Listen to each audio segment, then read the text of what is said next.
This is how to make a killer YouTube intro to blow up your channel. Watch closely because many creators got their big break from a single video going viral. And while your next video could be the one that blows up your channel, all of its potential could be wasted on the first 20 seconds. But what makes a good YouTube intro? What do these successful creators know that we don't? The best YouTube intros follow 4 simple steps, and this video will walk you through them all. The first step is the one that is by far the most important, and yet also the most overlooked. You could have the funniest, most beautiful, most perfect video in the world, but if no one clicks on it in the first place, no one will ever see it. Which is why step 1 of making a killer YouTube intro is to nail your title and thumbnail. Most of us come up with a video idea, script the video, film the video, edit the video, upload the video, think, oh yeah, I need a title and thumbnail, and then slap something together and hit publish. This is a self-centered way to approach YouTube. You're thinking like you, not like your audience. Your audience doesn't see your funny, beautiful, perfect video. All your audience sees is a title and thumbnail. And if they're not interested in the TNT, no matter how good your video is, they won't watch it, your video won't blow up, and your channel won't blow up. Oof.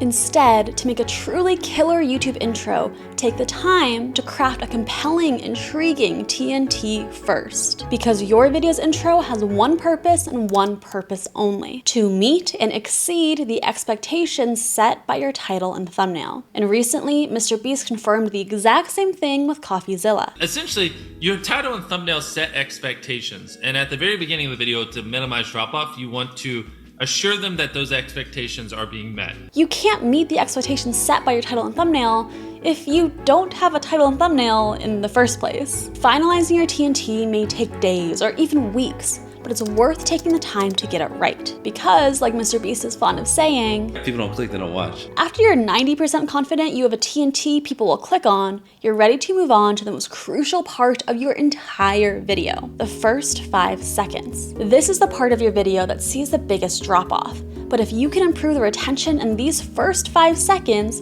you will by default improve the retention of the entire video. To do this, the most successful YouTubers apply a 2-step formula to the first 5 seconds of each of their videos. First, their first sentence matches their title, and second, their first shot matches their thumbnail. Let's take a look at an example. Check out the title and thumbnail for this video from Mark Rober. In the thumbnail, there's an egg held above earth on this black rod.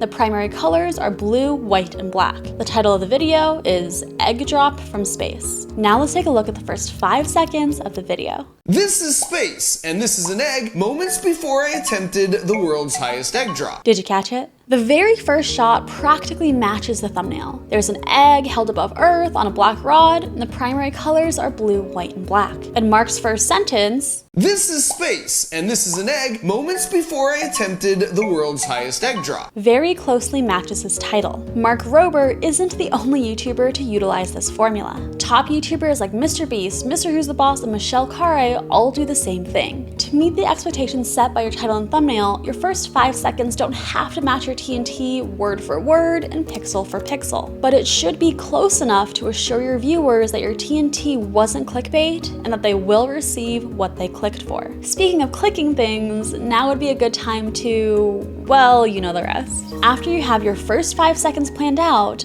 you can move on to the rest of your intro. And this is where it gets interesting. Intro length is something that varies between YouTubers. Mr. Beast keeps his intros at 25 seconds or less. Mark Rober has intros up to 45 seconds long, and Mr. Who's the Boss likes to keep his intros under 10 seconds. But regardless of intro length, the best creators in the world follow the same structures in each of their intros. After meeting the expectations set by the title and thumbnail in the first 5 seconds, they use the rest of their intro to create 1 or more curiosity gaps, provide the relevant context and setup, and leverage input bias. To see each of these components in action, let's take a look at Mark Rober's egg drop intro. After matching his title and thumbnail, Mark creates his first curiosity gap. This is space, and this is an egg moments before I attempted the world's highest egg drop. By mentioning that this shot was taken moments before he attempted the world's highest egg drop, Mark opens a loop. Will he achieve the world record, or will he fail? As humans, our brains are wired to crave closure. When open loops like, will he get the world record, are introduced, our brains go, wow, I could really use some closure right now, and it prompts us to stick around and get answers. An unclosed loop doesn't have to be a big mystery. It can be as simple as promising a 3-step formula because we'll want to know what the 3 steps are, or blurring something out because we'll want to see what's behind the blur. Either way, to grip your viewers' attention and incentivize them to keep watching,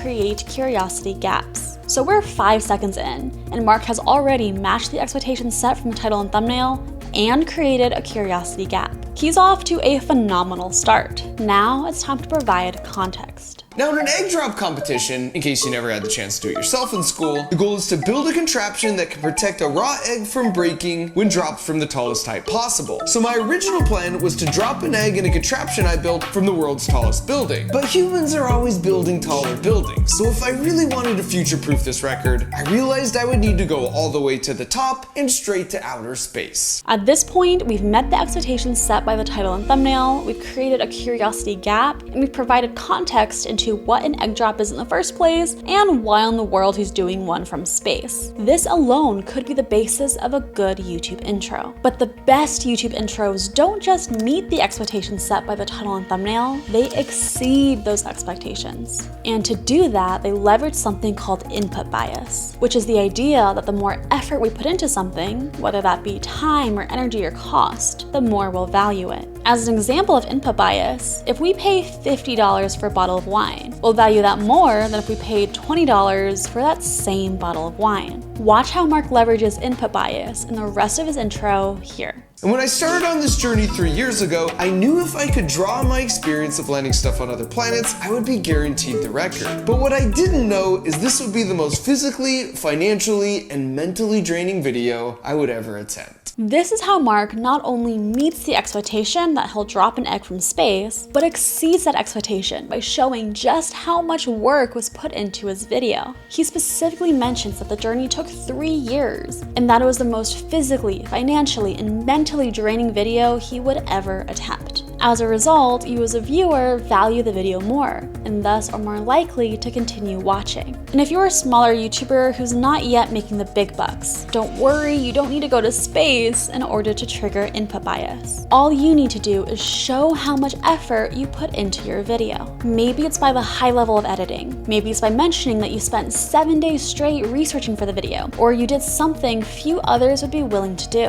Whatever it is, make sure you get it across early. The sooner you show the effort you put into your video, the sooner people will value your video, and thus the more likely they are to stick around and not click away. So you're meeting the expectations set by your title and thumbnail, and you're creating curiosity gaps, providing context, and leveraging input bias. The ingredients for your killer YouTube intro to blow up your channel are all there, but it's how you put them together that takes an intro from just okay to truly killer. When it comes to the final construction of your intro, the biggest thing to keep in mind is to not just tell your viewers what's going on, but show it happening. With the adoption of YouTube's autoplay feature, it's not uncommon for someone to view a video's intro without sound. So to pique a viewer's interest and keep them watching, your intro should be captivating enough to draw someone in, even if they don't hear a thing. When Mark Rober provides context about what an egg drop is, he's not just sitting at a desk telling you about it. He's showing you examples. And when Mr. Beast lists the events in his version of the Olympics, he shows clips of each one. Killer intros don't just tell you what's going on, they show it happening. So as you plan your intro, go through your script and write down what visuals can be used to show what you're talking about.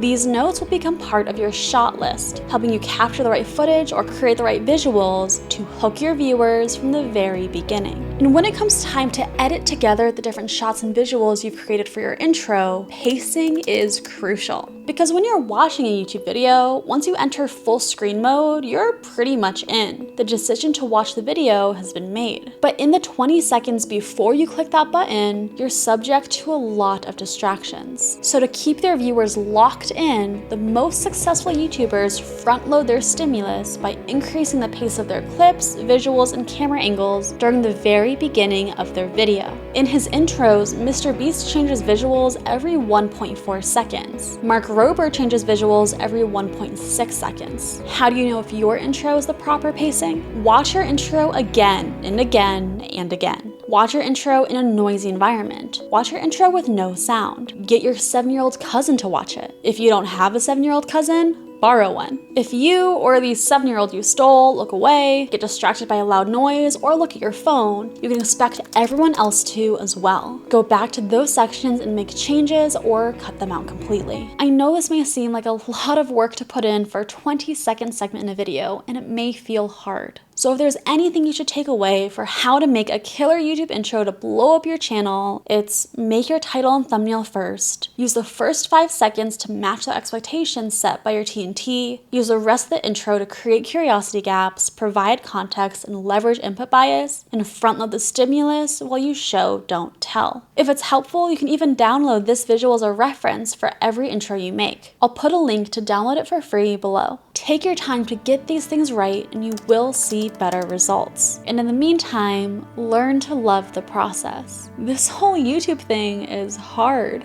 There are going to be videos that we pour our hearts and souls into that just never take off. And there are going to be videos that we just throw out there that for some reason get picked up by the algorithm. It's enough to drive you crazy. But if you're crazy enough to stick with it, you don't have to wait for some future arbitrary subscriber count.